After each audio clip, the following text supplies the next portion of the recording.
Hello, my loves. Welcome to the first ever episode of Unfollowing Mum, a place for you to feel seen, where we'll discuss all things estrangement in a digital age, toxic family dynamics, and work towards healing our generational trauma with a good dose of humour and a dollop of sarcasm. I'm your host, Harriet Shearsmith, and each week I will be talking about different topics relating to estrangement, answering your questions and speaking with experts and those who have first-hand experiences, because you know what? You are not alone and neither am I, and the more we talk about these experiences, the more we can shake that taboo, get rid of the shame and learn to heal together. Hello, my loves, and welcome to the first ever episode of Unfollowing Mum.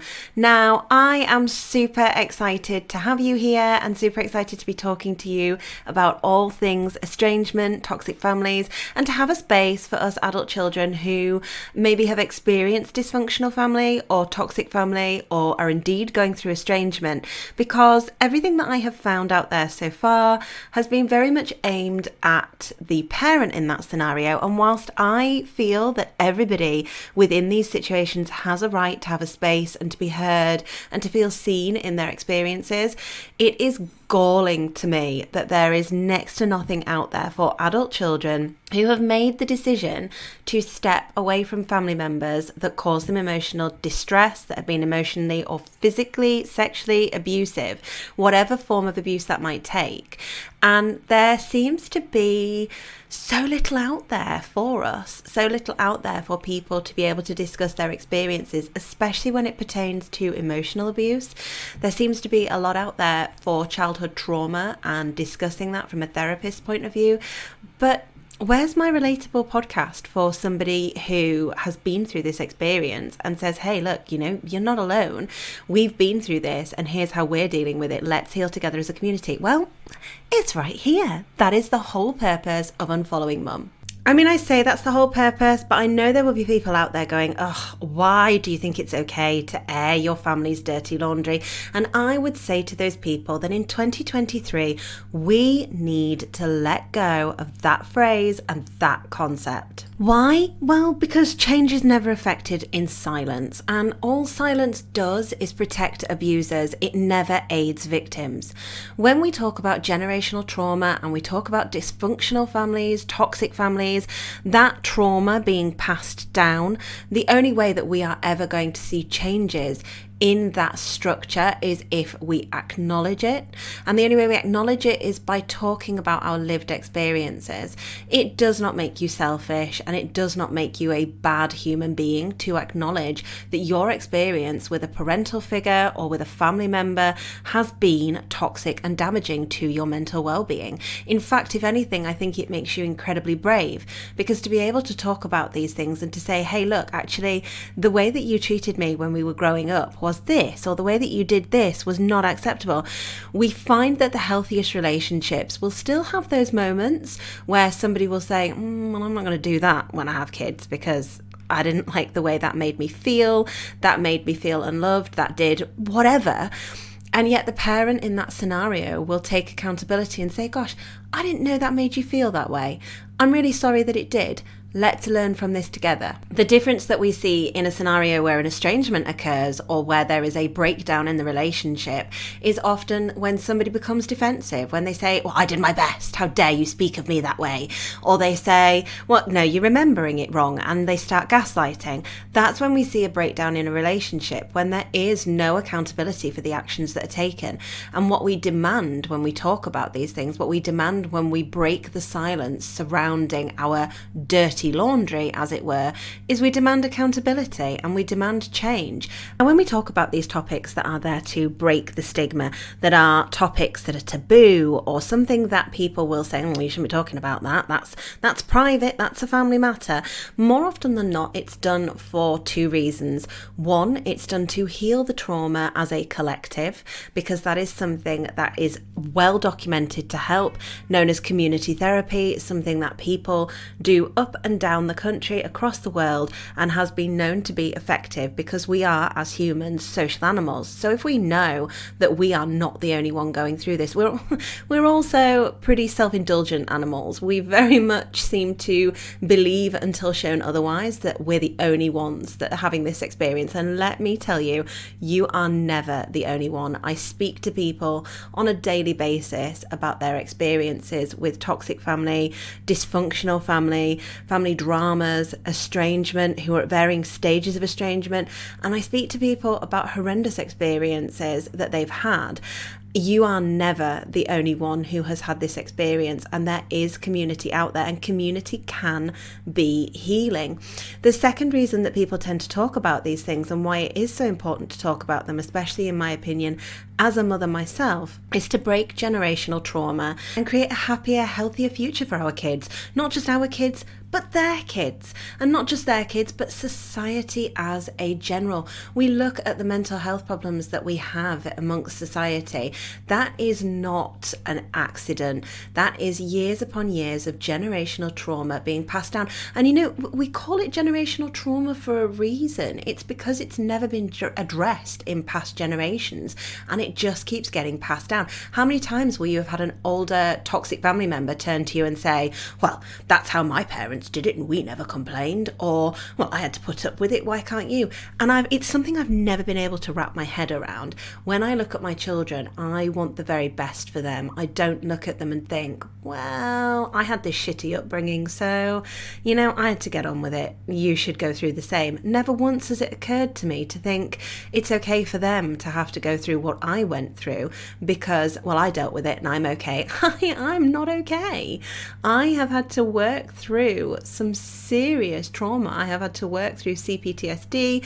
I have had to work through so many different things in order to be a better mother for my children and a better me for myself. And that's one of the reasons, that's the core reason why it is so important to talk about estrangement, family dysfunction, toxic families, so that we can break this generational trauma and make life better, not just for ourselves, but for future generations. On a final note of how Unfollowing Mum came to be, I am a firm believer in sharing knowledge, and that knowledge is power. So that is what I aim to do.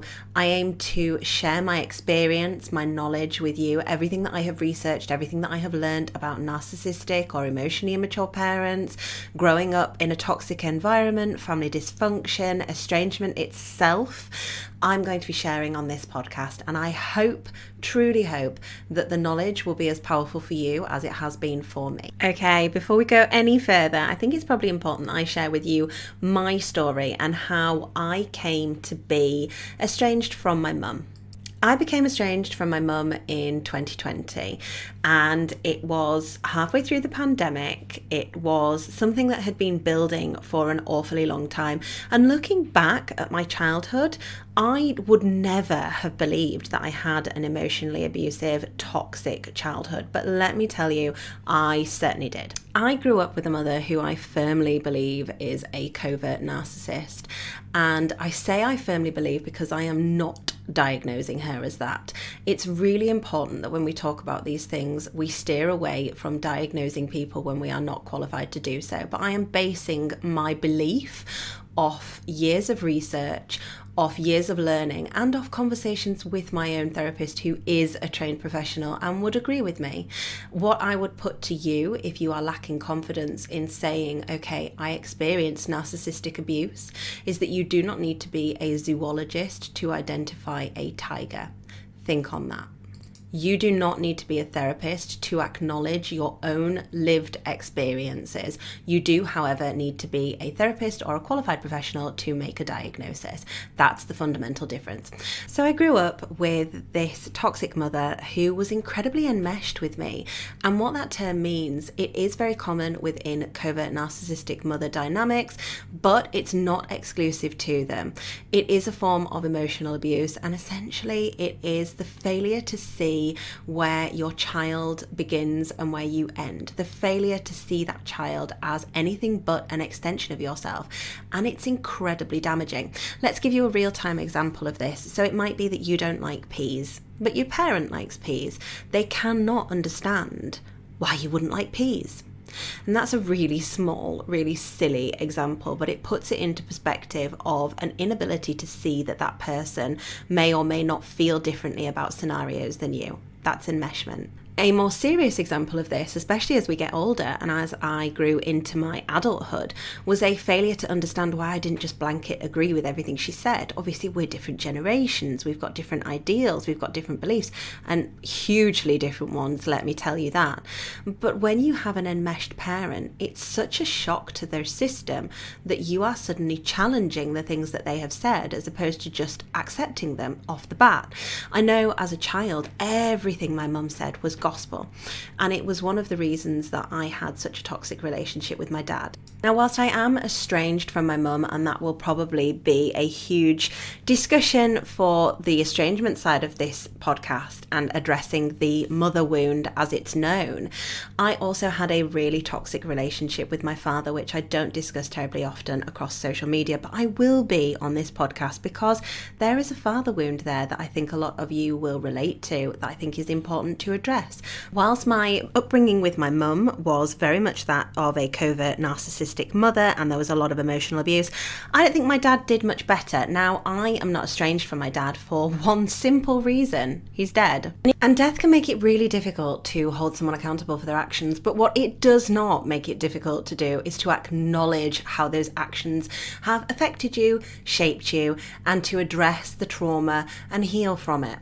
Moving forward with my story, my relationship with my mum really started to break down when I had my own children and I started to come into my own as an adult, when I started to question the way that she behaved, question and refuse to tolerate, essentially set boundaries. And you'll hear me talk about this all the way throughout the podcast, and you will hear any guests, I am sure, talk about setting boundaries and the impact that they have on a relationship.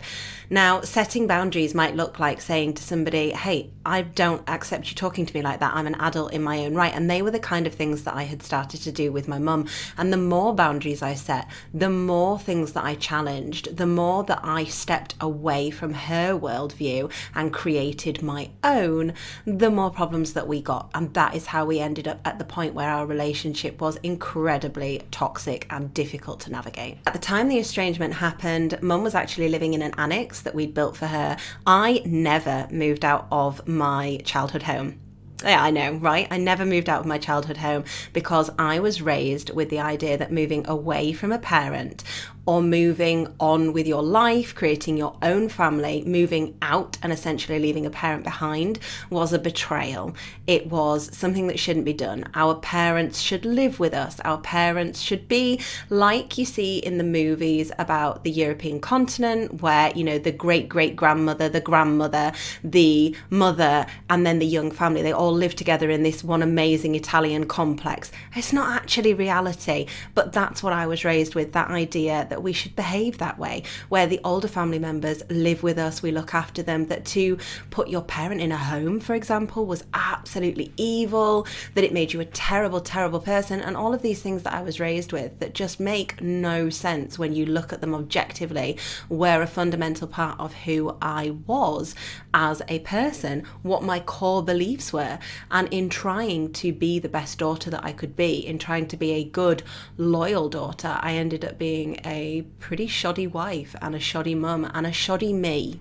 And that's the crux of it all. I ended up betraying myself and putting my own happiness and my own emotional well-being on the line and sacrificing it at the altar of my mother and trying to make her happy. So on this expedition to be this amazing daughter that I wanted to be, in 2019 we embarked upon building an annex for my mum because I just could not stand living with her anymore. It got to the point where we would never have a moment alone as a couple, where we would never have time to just sit and eat a family meal without her presence. And every time, every day without fail, there'd be some kind of argument, some kind of picking at me, some kind of pointing out what I had done wrong, what I had cooked that was wrong, what I was wearing that was wrong, if I'd gained weight, lost weight, whatever I'd said online, anything that could be used against me to create an atmosphere would be done so. So we built this annex, which would definitely, in my memoir of life, go down as one of my top 3 failings. It was a terrible idea.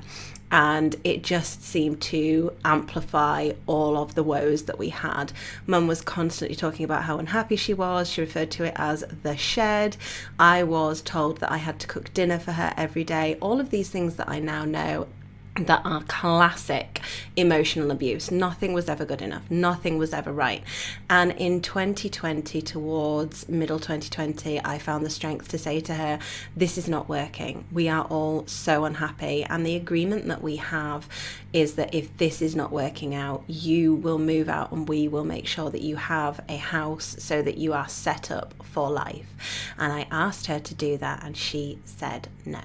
At the time when I asked her to do that, I'd gone to her and I just remember being so anxious and feeling so overcome with guilt. I was feeling sick. I'd been sick before I'd gone to speak to her, and I just was shaking, was feeling so unhappy, so frightened, and like I was doing the biggest betrayal you could possibly think of, even though looking back now, everything I was suggesting was so reasonable. Like, please, can you move out of our annex? We're going to set you up with a house. You are going to be set up for life. You will not be a penny out of pocket. You're going to have this wonderful house because you hate this annex that you currently live in. So, like, this should be a win-win for everyone. And what I realised was that for my mother in particular, it was more about maintaining control over my life and maintaining an access to me where she could control me and control my happiness than it was about being happy herself. That was more important to her. So with her refusal to move out, it actually started a lengthy legal process, which again, I've talked about on my YouTube. I'm not going to go into much detail with it, but essentially I was hoping to create a relationship with my mum where we would be low contact, which is a form of estrangement. It is a distancing in the relationship whereby we would both be able to step away. I could go into therapy without being constantly judged or having constant remarks about that, which is what had happened in the past. She could hopefully be able to reflect on her behaviour and see how that had impacted our relationship and make changes, which I realise now was just never going to happen. But that was the hope, that was the illusion that I was living in, that was what I was dreaming of, was that we'd be able to maintain some kind of contact. But with her refusing to move out of this annex that she hated so much that we had custom built for her, it was a case of, okay, now that is an irreparable fracture in our relationship because I've offered you this solution to repair it and you cannot accept any accountability for what is happening to us, for this breakdown in our relationship. You just want to pass the blame onto my spouse, you want to pass the blame onto me, and that's just not going to work. Eventually she moved out and that was the start of our real estrangement. We had been somewhat low contact at that point because obviously sometimes we would have to cross paths. You know, the annex was on our property, so that made it really difficult. We were in a position where we no longer had a relationship but would occasionally have to pass ways as we were coming in the drive, and there would be dirty looks, there would be nasty comments, all the things you can imagine, I'm sure. But when she finally moved out, that was the part where we could all start to heal and where the estrangement really happened. And she doesn't have contact with myself or my children. And that's something that, again, I will discuss later on the podcast, on other episodes, about talking to your children about estrangement and navigating estrangement from a grandparent, because it is a whole different ballgame, let me tell you. And when it comes to judgment, people seem to have this idea that a grandparent or a parent has an automatic right to be in someone's life, but they do not. And they do not if they cannot respect your boundaries and they are toxic and damaging for your mental well-being, because ultimately your responsibility as an adult, and it has taken me so long to accept this fact, your responsibility as an adult is first and foremost to yourself. You know, it's your job to protect yourself. It's your job to protect your mental well-being and look after yourself, because you cannot create a healthy, stable environment around you for others to come into your life, be that a friend, a partner, children, whatever that might be, whatever that looks like in your situation. If you are not looking after number one, if you are not prioritizing your own mental well-being and your own safety, then you cannot welcome any goodness into your life before you do that. So let's talk about the different types of estrangement, because I am sure there will be plenty of people listening to this thinking, well, I'm not at that point yet. Like, I have a really damaged relationship with my parent, but I still kind of feel obliged to have to go and see them at Christmas, or I feel obliged to speak to them, or they may have ill health, whatever it might look like for you. There are so many different ways in which someone can be estranged from a family member, in which estrangement can take place, and there is so many different ways, an infinite number, some would argue, of how that could look, because you're all dealing with different personalities. So for me, I have complete no contact. I do not have any contact with my mum. She may or may not choose to try and send birthday cards, which she has done in the past. We've had on numerous occasions birthday cards sent to one of the children and then not to other children, or we've had birthday cards sent to everybody, or we've had a lengthy birthday card that's sent to me on one of my birthdays since the estrangement happened. I didn't get one this year, mainly because I'm talking about it online, I'm sure, but I had one birthday card sent to me that was like a lengthy prose about how proud you are of daughters, how much you miss them, how tragic it is when they grow up. Every little thing that's been done has been done purposefully, especially things like sending birthday cards to one child, isolating them, and then refusing to send it to the siblings. It's an example of cruel behaviour, and it's a very, very standard one that when I've spoken about it online, I've found people have related to. So no contact kind of does what it says on the tin, to be honest. It is, as it says, no contact. If I saw her in the supermarket, I would walk past her, and that would be that. It is a difficult one to navigate if you have extended family. For me, I do not have any siblings in the traditional sense. My dad has 2 adopted children who I have never met. I would not consider them siblings, not because they are adopted. That does not make them any less his children than I am his children, purely because up until recently, which is a completely other podcast episode, I didn't even know they knew I existed. Not even slightly, and that in itself is really bizarre. But for me, with my aunts, uncles, cousins that are on my mum's side of the family, I've never had much of a relationship with them, and I speak to a lot of people who do have close relationships with them, and it makes complete no contact estrangement nigh on impossible, because you are invited to family events and they're going to be there. How are you going to navigate that? So I will at some point be speaking to people about their experiences with that, because it's not an experience that I necessarily have. Which kind of neatly moves us into the low contact estrangement. Now, this is much more common, and you will find people who, even though they've never called out the toxicity with their family members, they have a more low contact situation, or they will simply say things like, oh, we don't really get on. We don't really get on. We don't really, we see each other at Christmas and that kind of thing, but if I can avoid my mum, that's great. Or, yeah, I don't really like my dad. We don't really talk much, but I see him maybe once a year. That is low contact estrangement. It is a low contact relationship where you are protecting yourself and shielding yourself from toxic behaviour without completely cutting ties with the person.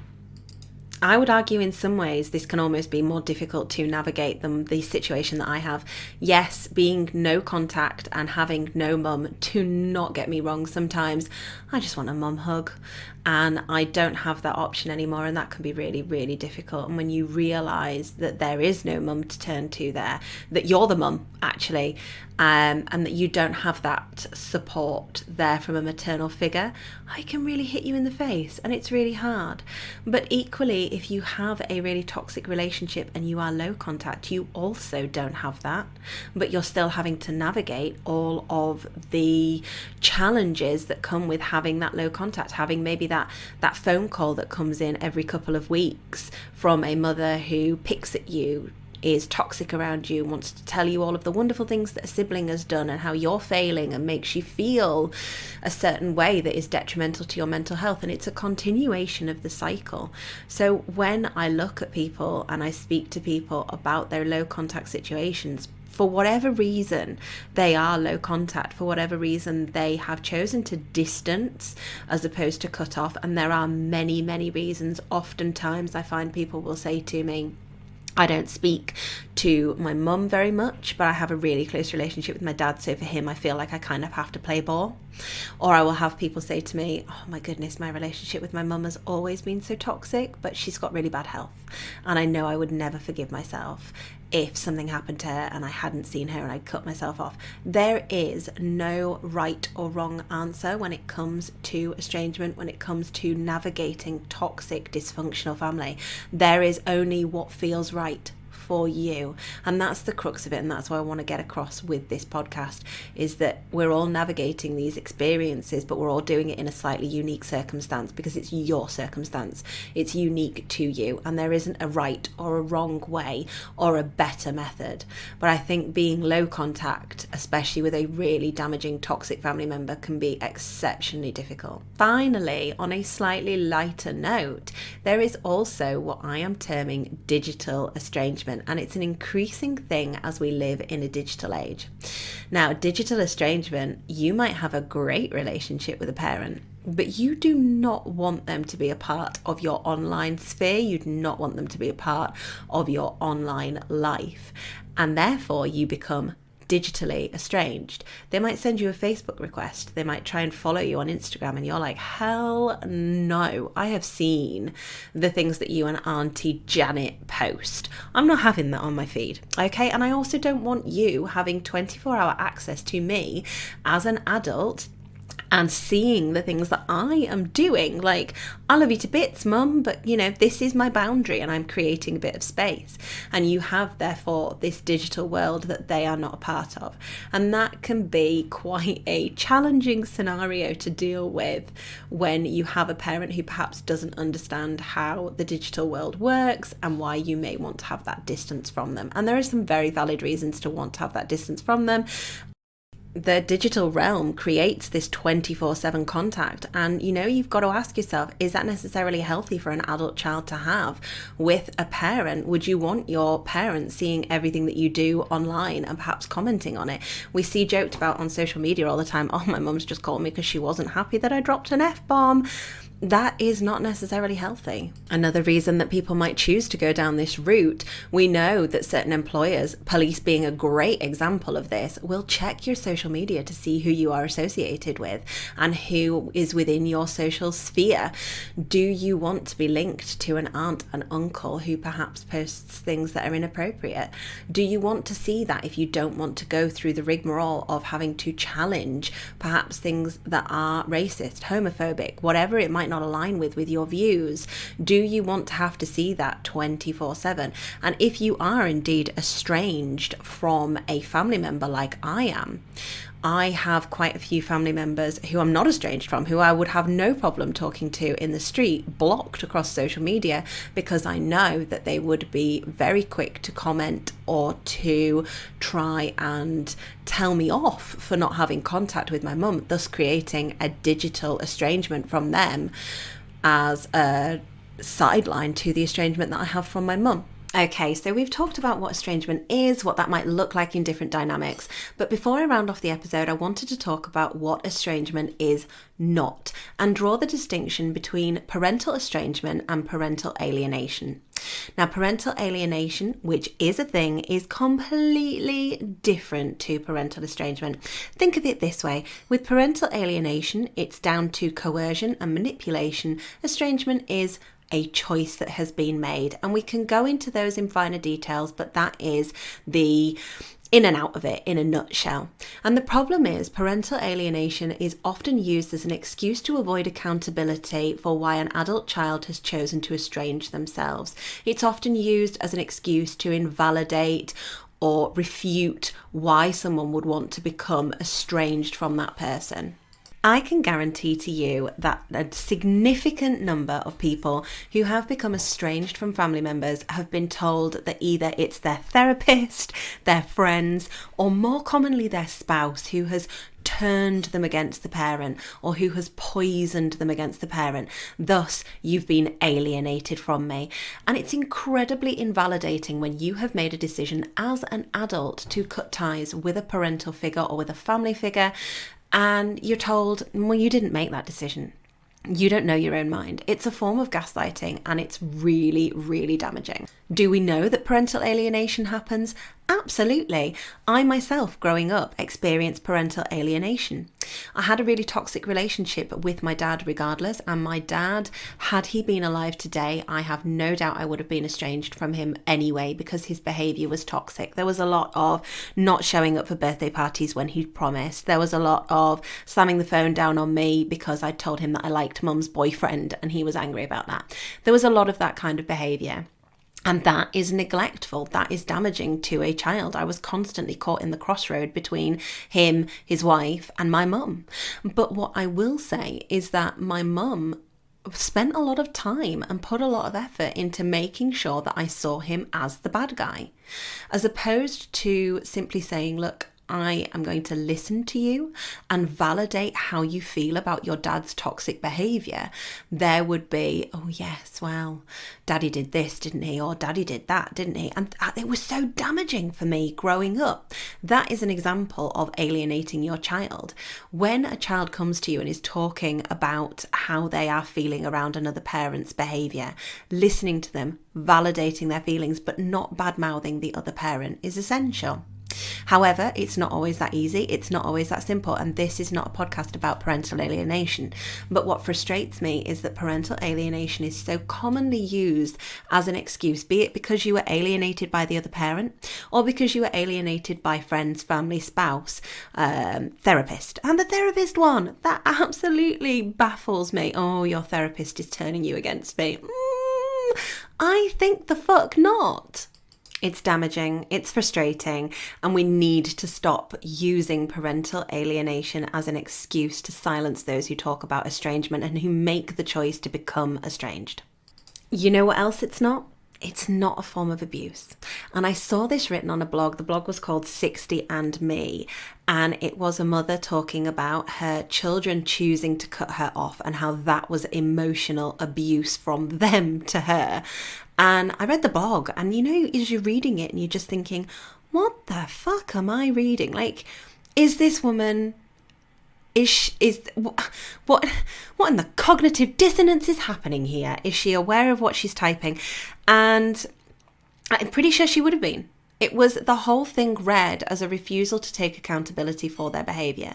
So you listen to me. If you have made a decision to cut ties with a toxic family member, if you have made a decision to lower your contact and protect yourself and set strict boundaries around a family member, you are not abusive. You are not abusive. Your responsibility as an adult is to protect your emotional well-being, your mental health. As an adult, you are responsible for you.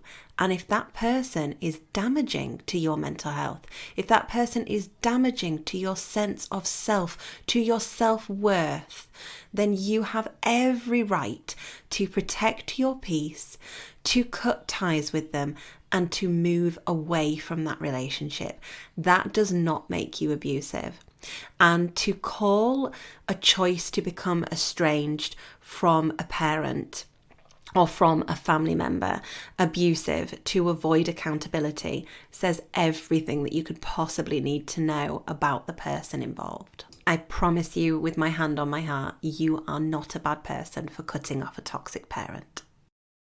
And that's it. We've come to the end of the first episode. The people pleaser in me is like, was that okay? Did you enjoy it? However, I'm going to refrain from doing that because we are unlearning those behaviours, okay? If you want to get in touch with me, whether it's to discuss something that you've heard in this episode or you want to reach out because you just want to talk to somebody who gets it, then my DMs on Instagram and TikTok are always open. I'm at Toby and Rue, and I'm also over on YouTube at Harriet Shearsmith. If you would like to pose a question or tell me about your experience, then definitely get in touch. Each week I'll be reading out either a story or an experience submitted by one of our listeners, and we will base the episode around that and discussing what we can learn from the experience, finding relatability in it, and working together to heal our trauma and break the cycle. I'm Harriet Shearsmith, and together we are Unfollowing Mum this year.